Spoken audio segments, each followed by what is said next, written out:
Fellow citizens and residents, good evening. Tonight I address you on the matter of the Citizenship by Investment COVID-19 Payment or Dividend. While the Citizenship by Investment program has been present in our country for almost 4 decades, it is the first time that a Citizenship by Investment payment or dividend from the profits generated from this program is being paid to the citizens and residents of St. Kitts and Nevis. In fact, it is the first time in the Caribbean that ordinary citizens and residents are being paid a dividend on any state asset. This makes it a significant gesture by your caring government, recognizing that citizens and residents contribute greatly to the development of any asset of St. Kitts and Nevis. The St. Kitts and Nevis Labour Party was the only political entity in the recently held political campaign to have the decency of understanding that it is the citizens and residents that own the state asset, and it was the only political party to offer a dividend as part of its pledge once it got into office. The offer was made and the reality is delivered. It is a fact that according to the normal company structure, dividends are paid only when there is a profit in a given operating year.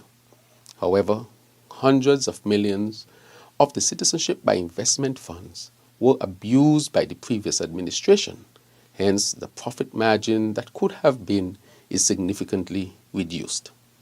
It is also a fact that normally no company distributes all of its profits in a given year in dividends. Some portion of that profit is always used for the general good of the shareholders collectively. Hence, it is the model that was followed in determining how much the dividend would be.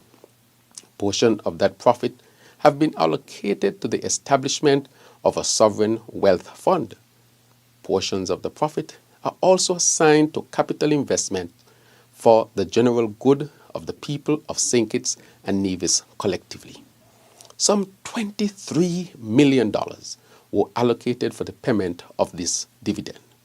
It forms part of the government's COVID-19 pandemic relief and recovery package, being the 5th initiative to be undertaken thus far.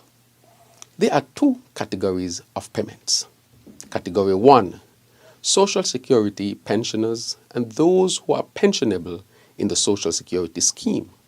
Those persons would have made 500 contributions and upwards into the Social Security Fund will receive $500 in dividend. Category 2 are those persons who are not yet pensionable, meaning therefore that their number of contributions would be from 499 contribution downwards. They will receive a dividend of $250.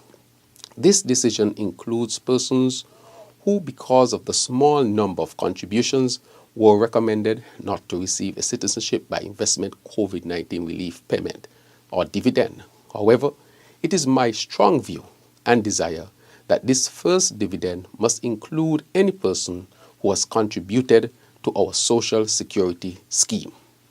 The payment process is scheduled to begin by Thursday, December 15th, 2022, with the goal of all payments being completed by December 31st, 2022. Going forward, like in all other entities where dividends are paid, how much and how it is paid will be determined by the prevailing circumstances. A dividend is a recognition of the investment of the shareholders in any company. As we move forward, this St. Kitts Nevis Labour Party administration will evaluate all state assets and explore the possibility of dividends from such assets to the citizens and residents of St. Kitts and Nevis. The $23 million is a cash injection into the economy, intending to stimulate growth and economic activity and to encourage our ordinary citizens and residents to become shareholders in private companies, understanding that it is also a form of savings. I invite all of you to become financially savvy and join our administration in creating a wealth-conscious society as your government moves forward in creating avenues and opportunities for wealth accumulation. I bid you all a joyous holiday season. Thank you. May God bless all of you. Good night.